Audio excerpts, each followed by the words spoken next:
The neighborhood looked calm from the outside. Clean streets, trimmed lawns, matching mailboxes, and quiet evenings where nothing seemed to go wrong. People waved politely, but rarely talked for long. Everyone knew the rules here. Not just the written ones, but the unspoken ones too. Don't argue. Don't stand out. Don't question the Homeowners Association. For years, things had been simple.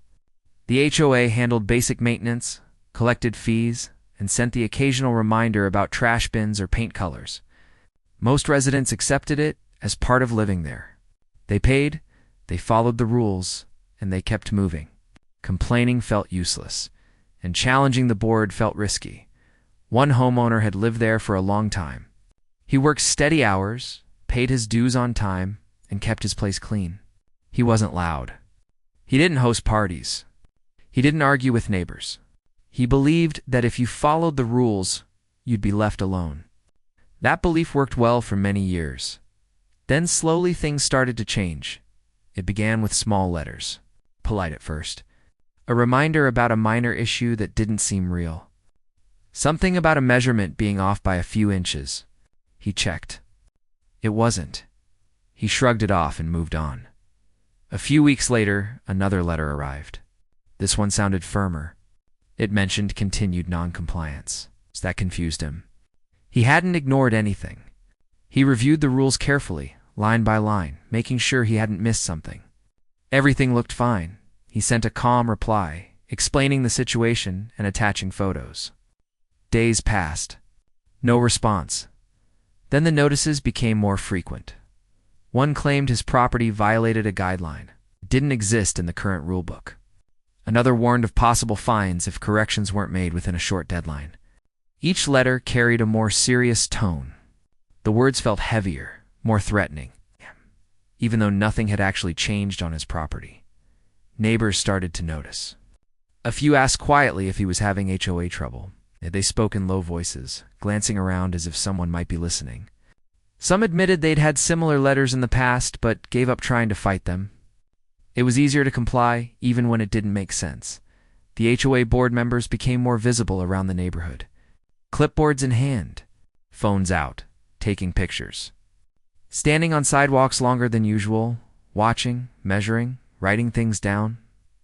One afternoon, two board members stopped near his driveway. They didn't knock. They didn't greet him. They just talked among themselves while pointing at his home.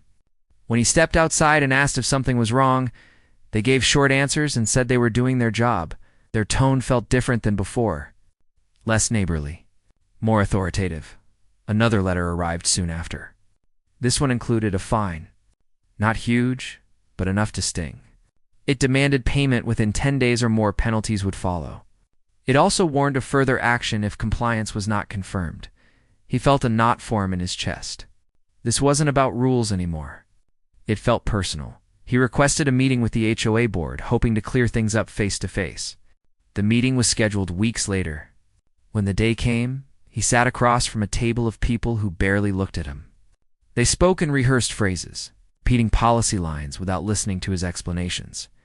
Every time he asked a direct question, the answer was vague. When he showed proof, they dismissed it. When he quoted the HOA's own documents, they said interpretations could vary. The meeting ended with no resolution. Only another warning. After that, the pressure increased fast. New violations appeared almost weekly. Some contradicted earlier ones. Deadlines overlapped. Fees stacked up. Letters mentioned liens and legal review.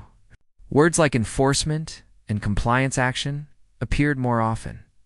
He noticed that other homes had similar features, yet no notices were sent to them.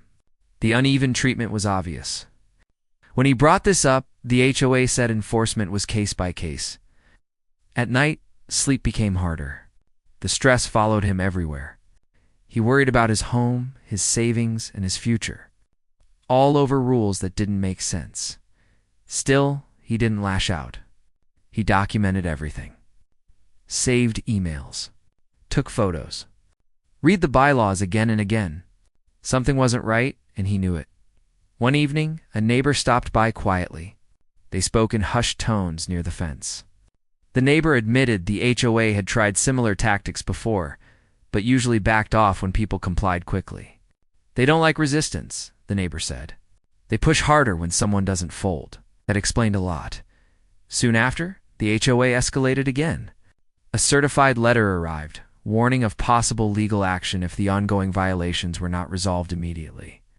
It included a long list of alleged issues, some going back years. Issues that had never been mentioned before. It felt like intimidation, like they were stacking pressure to force submission. What the HOA didn't know was that the homeowner wasn't just someone who followed rules blindly. He understood systems.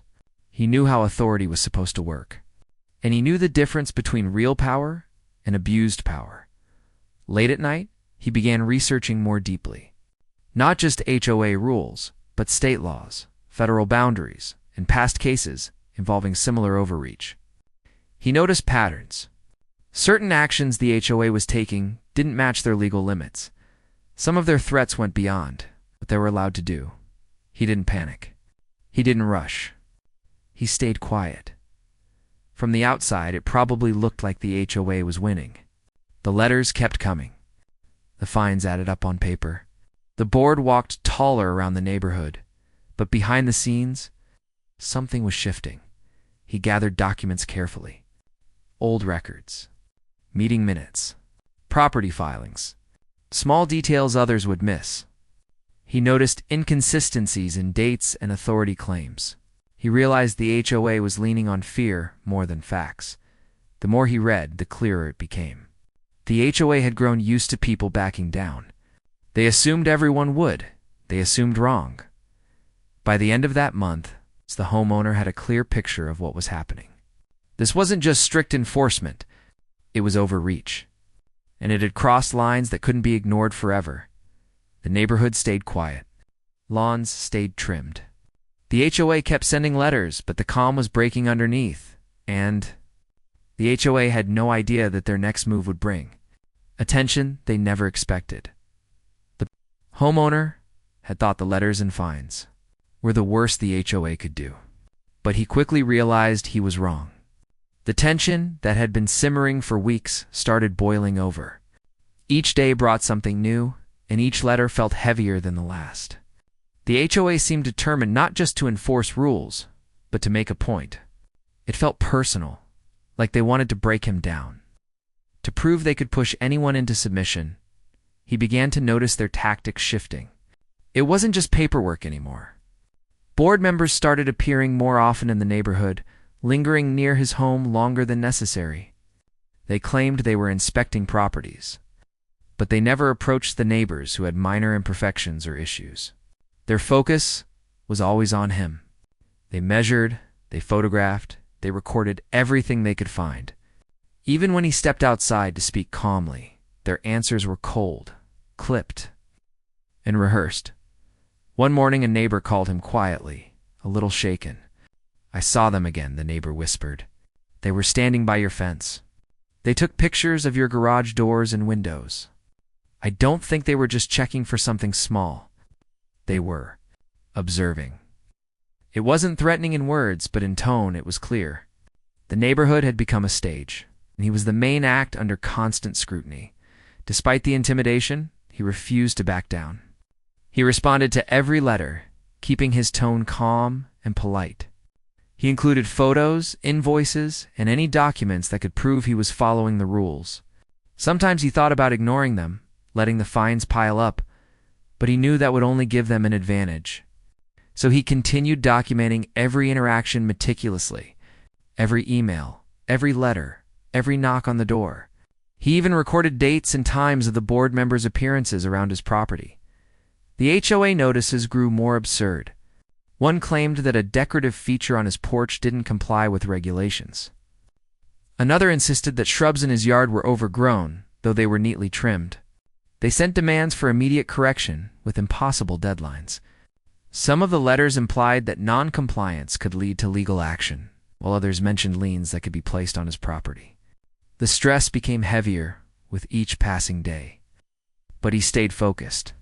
The neighbor who had called him earlier returned with new information. "It's worse than I thought," they said. They've been doing this to a few other people, but only when they resist. They try to intimidate first. Then they'll find any excuse to fine you or threaten legal action. Hearing this made him realize the HOA wasn't enforcing rules evenly. They were using them as weapons. Late one evening, he sat at his desk. Reviewing every letter and communication from the HOA, he compared dates, rules cited, and actions demanded. The pattern was clear. They were escalating slowly, hoping he would grow frustrated and comply without question. But he wasn't going to give them that satisfaction. Instead, he started researching more about HOA authority, state laws, and homeowner rights. He discovered that some of the things they were threatening to do were outside their legal boundaries. It was subtle, but important. Meanwhile, tension in the neighborhood increased. Other residents who had received letters before stayed quiet, but some observed the situation. They whispered to each other about how aggressive the HOA had become. The homeowner noticed that their reactions ranged from fear to relief that it wasn't them. The atmosphere around the neighborhood had shifted. What had once been a quiet, orderly community was now tense, with every interaction potentially leading to confrontation. One day, 2 board members appeared unannounced at his door. They carried clipboards and cameras. They claimed they were there to inspect compliance, but it was clear from their demeanor that they were there to intimidate. They asked questions, repeated warnings, and even measured the distance between the porch and the sidewalk, taking notes and photographs. When he politely asked them to explain the rules they were citing, they gave vague answers, insisting that he must comply without question. It was not a confrontation in words, but a battle of presence. They lingered on his property for what felt like hours, taking notes, pacing back and forth, watching every small action. Even when they left, the feeling of surveillance didn't go away. He realized the HOA wasn't just about rules anymore. They were asserting control, trying to make him feel powerless. To cope, he created a new system of organization. He scanned every letter, logged every visit, and wrote detailed notes about interactions. He even started a notebook for neighbors who might witness board actions in the future. Every small detail mattered. It was a slow, meticulous process. It gave him a sense of control in a situation designed to make him feel powerless. Despite the stress, continued his routine. Work, errands, household chores, all the normal aspects of life remained a priority. But now there was always a cloud hanging over his day, the fear that another letter, another visit, another fine was just around the corner. He couldn't relax fully. Every knock at the door, every neighbor passing by, every car stopping near his house triggered anxiety. The pressure was constant, a slow, steady weight on his shoulders. Then came a particularly harsh letter. The HOA claimed multiple violations at once. They demanded immediate correction, threatened fines that could escalate rapidly, and hinted at legal action. There was a sense of finality in the words, as if they expected him to give up. He read it several times, trying to stay calm. He knew that reacting impulsively would only give them more ammunition. Instead, he responded with precision. He documented every claimed violation, attached proof of compliance, and politely requested clarification on any point that was unclear. He also started reviewing past HOA meetings and records that were publicly available, looking for inconsistencies. The deeper he dug, the more he realized the HOA had overstepped in ways that were subtle but significant. Neighbors continued to watch quietly. Some offered moral support in private, sharing their own experiences. Others remained distant, unwilling to get involved. But he wasn't alone. In his research, he found precedent for homeowners successfully challenging overreaching HOAs. It gave him a sense of hope, even as the board continued its relentless pressure. As weeks passed, the situation reached a tipping point. The letters kept coming, visits continued, and fines piled up.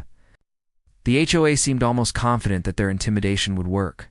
They underestimated his patience, his attention to detail, and his understanding of the law. Every time they tried to push, he documented it. Every threat became part of a record that he could use if the situation escalated further. He also realized that the HOA's behavior had created tension among neighbors. Some whispered about fear of fines or retaliation. Others questioned why they had remained silent for so long.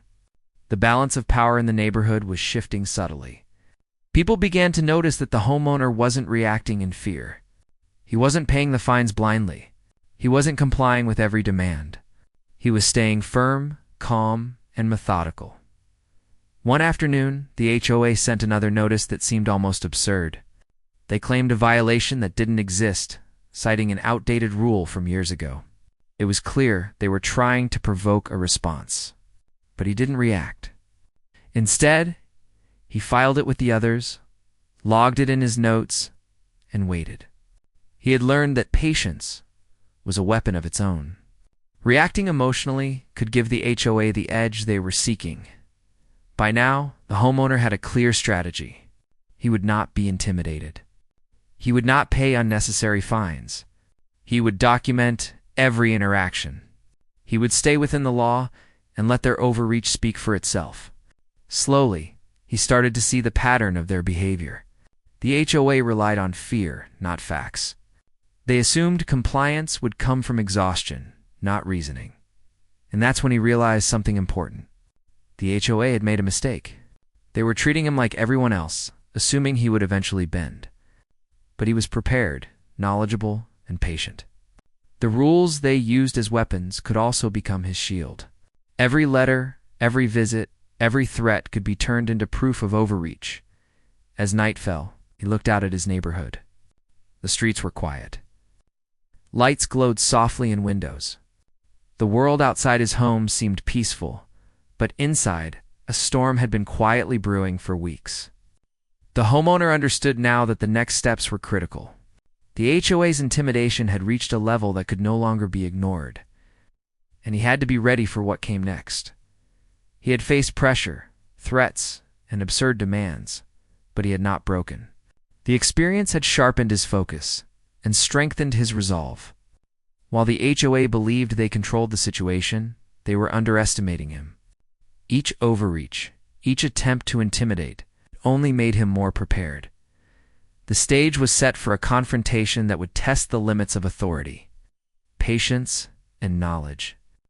The homeowner knew he was still standing, still calm, and still in control of what mattered most: his rights, his home, and his dignity. The HOA had escalated, but he was ready, and whatever came next, he would face it on his terms. The homeowner had reached a point where he realized that reacting emotionally to the HOA's constant pressure would only make things worse. For weeks, he had endured the letters, the fines, the unannounced visits, and the thinly veiled threats. He had stayed calm, collected, and meticulous in documenting everything. But now, he knew that documenting alone would not be enough. He needed knowledge. He needed leverage. He needed to understand exactly how far the HOA could go and where their authority ended. He spent long nights at the kitchen table, surrounded by letters, printed bylaws, and notes. Every word from the HOA, every clause in the rules, every deadline, he examined it all. He began to notice inconsistencies that he hadn't seen before. Some rules the board cited didn't exist in the current version of the HOA's governing documents. Some fines were based on alleged violations with no evidence. Even the deadlines were unreasonable, sometimes impossible to meet. This was more than minor sloppiness. It was a pattern, a deliberate overreach. The board was trying to create pressure through fear, hoping he would make a mistake or simply give up. But he had something they did not expect: patience, attention to detail, and a commitment to fairness. He started researching state laws regarding homeowners associations. He learned that certain actions they threatened, like placing liens or issuing fines for vague or non-existent violations, could be challenged legally. He studied cases where homeowners had successfully defended themselves against aggressive HOAs. Some had won in court. Some had forced boards to back down. Each case gave him a little more confidence. One evening, while reviewing old meeting minutes from the HOA, he discovered something interesting. Some past decisions were not properly documented, and some fines were applied inconsistently. This meant that the HOA had a weak foundation for some of their claims. It also suggested that their current aggressive approach was more about intimidation than lawful. Enforcement, he knew he needed to prepare carefully. A mistake now could be costly, but patience and preparation could turn the tables. He began to create a comprehensive record. Each notice, each visit, each conversation was logged meticulously. He even started a separate folder for visual evidence, including photos of his property that showed it fully complied with the rules. Everything was organized by date, with clear notes on the context of each interaction. While doing this, he also reached out to a few neighbors quietly. He asked if they had witnessed the board's visits or actions. Some were hesitant, afraid of retaliation, but a few provided details that confirmed what he had suspected. The HOA was not enforcing rules evenly. They targeted those who questioned them while ignoring similar situations elsewhere. It was selective enforcement, which could be legally challenged, one of the neighbors mentioned. Something he hadn't considered, that the board sometimes exaggerated the consequences of non-compliance to frighten residents. They make it sound like they have unlimited power, the neighbor said. But they don't. They just rely on fear. Most people back down before realizing they could fight it. This conversation was eye-opening. It confirmed that the HOA's power depended largely on intimidation. If he stayed calm and methodical, they would lose their advantage. He began to see a strategy forming in his mind. It wasn't about confrontation at this point. It was about preparation, awareness, and demonstrating that their authority had limits. He also started reviewing federal guidelines.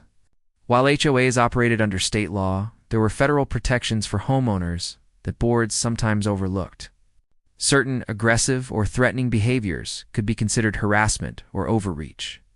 He made notes of these as well, realizing that if the HOA continued to escalate, there were legal protections he could invoke. Meanwhile, the HOA continued their pressure tactics. Unaware that he was quietly building a strong case, they sent letters, threatening fines, and visits continued.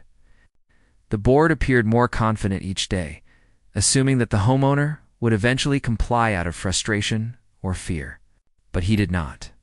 He remained composed, polite, and thorough. One afternoon, a particularly aggressive letter arrived.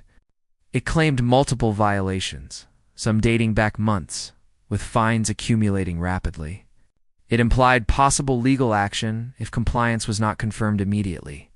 He read it carefully, analyzing every claim. Then he cross-referenced it with his records.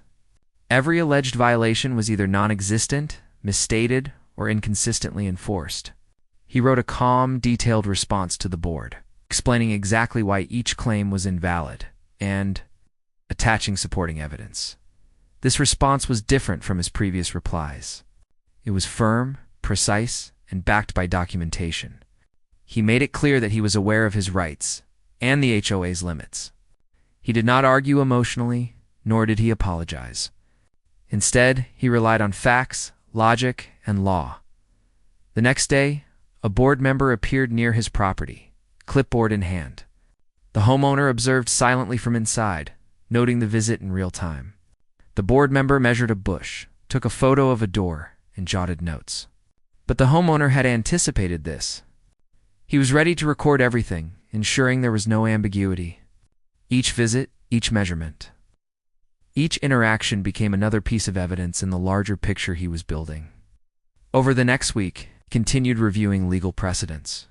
He found a case where a homeowner had successfully challenged an overreaching HOA that tried to enforce rules selectively and threaten fines without proper documentation.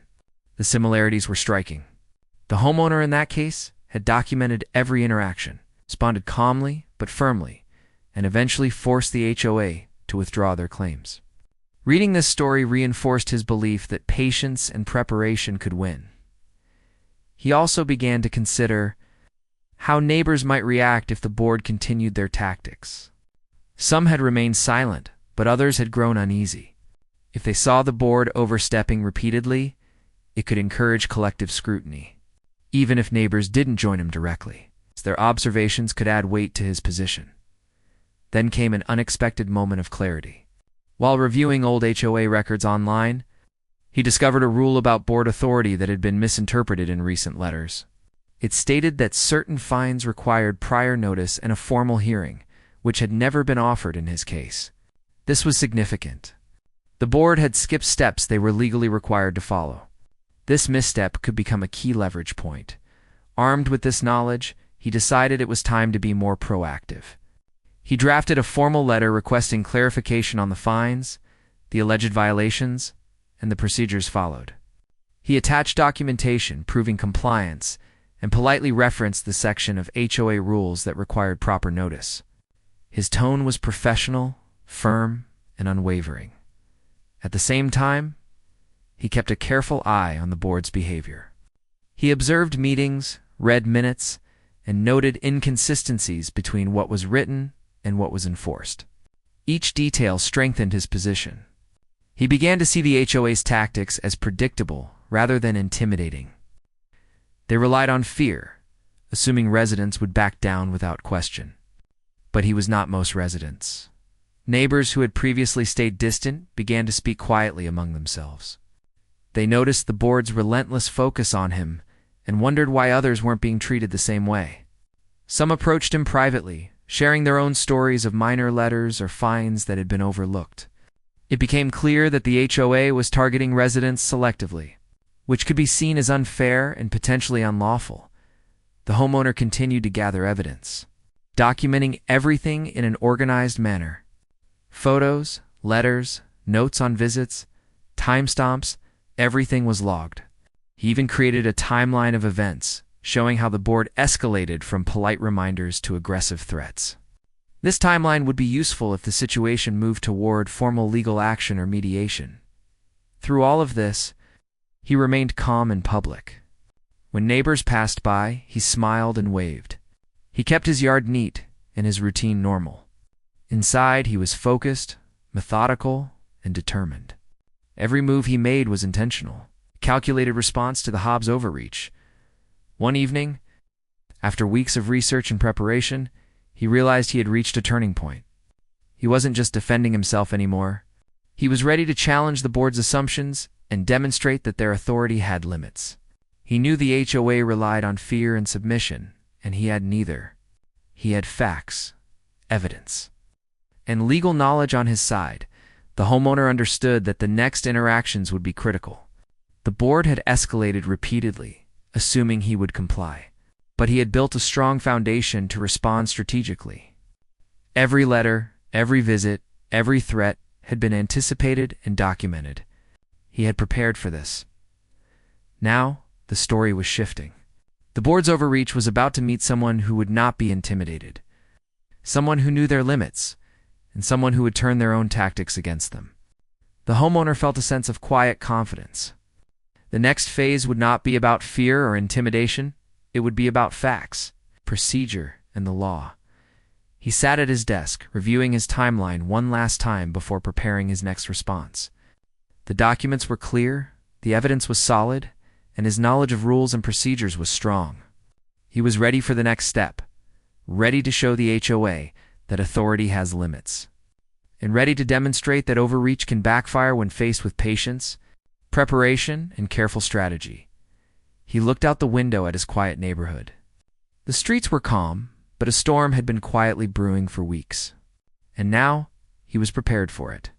The balance of power was about to change, and the homeowner was ready to see just how far the board would go. And faced with someone who refused to be intimidated, the homeowner had spent weeks preparing, documenting, and researching. Every letter, visit, and threat from the HOA had been cataloged. Every step they had taken to intimidate him had been noted in painstaking detail. He had built a record that left no room for doubt. The board had been overreaching, selectively enforcing rules and ignoring proper procedures. He felt ready, confident that knowledge, facts, and patience would finally give him the upper hand. The day began like any other. The sun rose over the quiet neighborhood, casting a warm glow over the trimmed lawns and orderly streets. From the outside, everything looked calm. But inside, the homeowner was alert. He knew the HOA could appear at any moment, armed with cameras, clipboards, and rehearsed lines. That afternoon, there was a knock at the door. He stepped outside, expecting the usual board members who who had made his life a constant cycle of scrutiny. But what he saw made him pause. It wasn't just the familiar faces. There was a man in a plain suit, calm but authoritative, standing at the edge of the driveway. He held a badge in his hand, and the glint of metal caught the sunlight in a way that demanded attention. The homeowner immediately recognized the significance. It was a U.S. Marshal.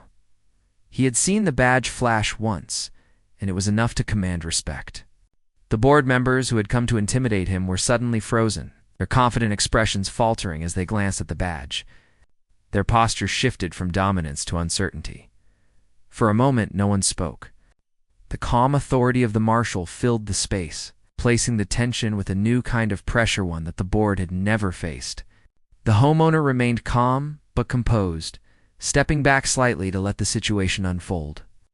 He had anticipated the board escalating, but he had not expected federal authority to be present. The Marshal spoke first, his voice steady and firm. "I understand there have been repeated complaints and some ongoing disputes here. My role is to ensure all parties follow the law and that no one oversteps their legal authority." His words were neutral but carried weight.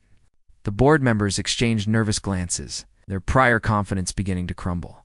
One of the board members tried to interject, attempting to reassert control. "We are just enforcing the rules. These residents must comply." The Marshal raised a hand, stopping them. "You are not above the law. Authority has limits. Threats, intimidation, or selective enforcement beyond what your bylaws and the law permit can be challenged, and there are consequences for overreach." The words hit the board like a wave. They had assumed they were untouchable within their little neighborhood. They had relied on fear, assuming residents would comply without question. Now, faced with a calm yet undeniable authority, their assumptions began to crumble. The homeowner felt a quiet sense of relief. Weeks of preparation, documentation, and careful responses had led to this moment. He had stayed calm, methodical, and patient, and now the imbalance of power was shifting in his favor. The Marshal didn't just validate his position. He physically changed the dynamics of the confrontation. The board members tried to regain composure, speaking over one another. They cited rules, bylaws, and previous fines. But the Marshal listened carefully, his expression unchanging, and then addressed the homeowner. "I've documented everything correctly. Your records are thorough. At this point, the law supports your position, and any further attempts to intimidate or threaten, you could have legal consequences for the HOA." The tension in the air was palpable, the board's usual confidence. Their carefully rehearsed intimidation evaporated in an instant. The homeowner remained composed, neither gloating nor showing relief. He understood the gravity of the moment and the importance of staying professional. The Marshal continued, explaining the limits of HOA authority and the potential legal ramifications if they continued overstepping. He emphasized the need for fairness, proper procedure, and respect for the rights of homeowners. Each word reinforced what the homeowner had already documented. The board had been overreaching. A board member attempted one last push, suggesting that they could still enforce fines or penalties. The Marshal's response was clear and immediate. Any action outside the law would be considered harassment and could be challenged. Legal steps would follow if necessary. Their tone left no room for debate. The homeowner felt a surge of quiet satisfaction. This was the culmination of weeks of patience and careful preparation. The constant stress, the fear, the letters, and the visits had all been leading to a moment where overreach met accountability. And in this moment, the board was forced to confront the limits of their authority. Neighbors, who had watched from a distance, began to notice the shift. They saw the board's usual posture of confidence replaced with hesitation and fear. Some whispered among themselves, realizing that the homeowner had been targeted unfairly and that authority could indeed be challenged. The Marshal remained for a while, ensuring that the board understood their limits and the homeowner's rights. The homeowner stayed composed, observing the interaction and taking mental notes for his own records. Every statement, every acknowledgement from the board reinforced the legal foundation he had built. Once the Marshal left, the homeowner felt a sense of calm he hadn't experienced in weeks. The immediate threat had passed, and the board was visibly shaken. Their letters and fines suddenly seemed less threatening. They knew they had been exposed. and the fear they had instilled in him was no longer effective. In the days following the visit, the HOA's behavior changed dramatically. Letters were less frequent and far more cautious. Threats of fines and legal action diminished. The board's attempts at intimidation ceased, replaced with a more cautious and measured approach. It was clear that the presence of federal authority had shifted the balance. The homeowner continued to maintain his records, ensuring that any future interactions remained documented. He also began to communicate more with neighbors, subtly encouraging awareness of HOA rules and the importance of knowing one's rights. He didn't seek conflict, but he recognized the value in sharing knowledge and empowering others. Over time, the neighborhood began to see a change in the board as well. Members who had been aggressive and domineering started acting more cautiously.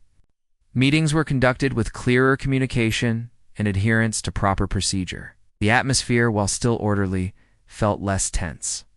Residents began to speak more openly about minor issues without fear of immediate retaliation. The homeowner understood that the victory was not just personal, it had a ripple effect. By standing firm, documenting carefully, and leveraging the limits of authority, he had not only protected himself, but also reminded the HOA that their power had boundaries. Authority depended on adherence to rules and respect for rights, not fear and intimidation. In the evenings, as he looked out over his quiet neighborhood, he felt a sense of quiet satisfaction. The long weeks of letters, fines, and threats had been exhausting, but they had led to a pivotal moment. He had faced pressure, intimidation, and overreach, and had emerged on the side of fairness and legality. He remained vigilant, knowing that challenges could arise again, but he was prepared. His preparation, patience, and knowledge had turned the tables. The HOA's overreach had been met with the undeniable weight of law and authority, and the balance had shifted. For the first time in weeks, he felt truly at peace in his own home. The constant stress of being watched, threatened, and pressured had lifted. The neighborhood, once tense and cautious, now held a quiet awareness that authority must be exercised fairly and within its limits. And though the homeowner knew that vigilance would always be necessary, he also understood a powerful truth: overreach could be challenged. In preparation, knowledge, and patience could change the course of events in ways no amount of fear or intimidation could. The stage was set for the final chapter. The homeowner had faced the board's worst attempts at intimidation and emerged stronger. The next steps would be about ensuring long-term fairness, closure, and a neighborhood where rules were enforced justly and without abuse. The experience had taught him that patience, careful documentation, and understanding one's rights could turn even the most threatening situation into a story of justice and resilience. The days after the Marshal's visit were calmer than the homeowner had dared to hope. The constant pressure, letters, and visits from the HOA slowed down dramatically. It wasn't that the board disappeared entirely. They were still around, attending meetings and performing routine checks, but the tone had changed. There was no more intimidation, no more threats, and certainly no more selective enforcement. The homeowner felt a sense of relief that he had not experienced for weeks. He continued to maintain his records, keeping copies of every previous letter, email, and notice. The files were neatly organized, with clear notes and photos attached to each alleged violation. While he hoped he would never need them again, he knew that preparation was key to ensuring that the board could not regain power through fear. He also began reviewing HOA rules in more detail, not because he expected trouble, but because knowledge was the best form of protection. Neighbors started noticing the change as well. A few who had stayed silent during the HOA's previous attempts at intimidation began to speak more openly. They mentioned minor fines or letters they had received in the past, things that they had simply ignored or paid out of fear. The homeowner listened patiently, offering reassurance but never lecturing. He knew that sharing experience quietly and calmly could empower others without creating conflict. Some neighbors expressed surprise that the homeowner had faced the board so calmly and effectively. "I didn't know someone could stand up to them like that," one neighbor admitted. "I always thought they had total control." The homeowner only smiled and said, "Rules exist to protect people, not to scare them. Knowing your rights makes a difference." The HOA, aware that its overreach had been noticed and challenged, began to operate more cautiously. Meetings became more structured, with agendas clearly outlined and actions recorded in official minutes. When issues arose, they were discussed fairly, and notices to homeowners were written with clear instructions and explanations rather than threats. The atmosphere in the community improved as residents began to feel that rules were enforced for the right reasons, not as a tool for intimidation. The homeowner also noticed a subtle shift in the way board members interacted with him personally. In previous months, they had been condescending, dismissive, and at times openly hostile. Their tone was polite, if reserved. They asked questions and listened to his responses, though they were careful not to overstep. It was clear that the presence of federal authority and the homeowner's meticulous records had changed the dynamic permanently. Despite the improvement, the homeowner remained cautious. He understood that the board could still make mistakes or try to exert influence, but he was prepared. He continued to keep detailed records, maintain documentation of his properties, compliance, and stay informed about both HOA and state laws. He had learned that vigilance was not paranoia. It was necessary for protecting one's home and rights. Over time, other residents began to follow his example. He started paying closer attention to HOA communications, keeping records of visits and letters, and questioning vague or unreasonable requests. A sense of empowerment spread quietly through the neighborhood. People realized that the board's authority had limits, and that rules could be enforced fairly without fear. The homeowner also reflected on the personal growth that had come from the experience. Weeks of stress and pressure had been challenging, but they had strengthened his patience, perseverance, and understanding of legal and procedural boundaries. He had learned how to remain calm under pressure, how to respond methodically to threats, and how to gather evidence that could protect him and others. These lessons were more valuable than any confrontation or victory, because they could be applied in any situation where fairness and rights were at stake. The neighborhood slowly returned to a sense of normalcy, but the story of the HOA Overreach remained a quiet lesson for everyone involved. The board had learned that intimidation and selective enforcement could backfire when faced with preparation and knowledge. Residents had learned that standing up calmly,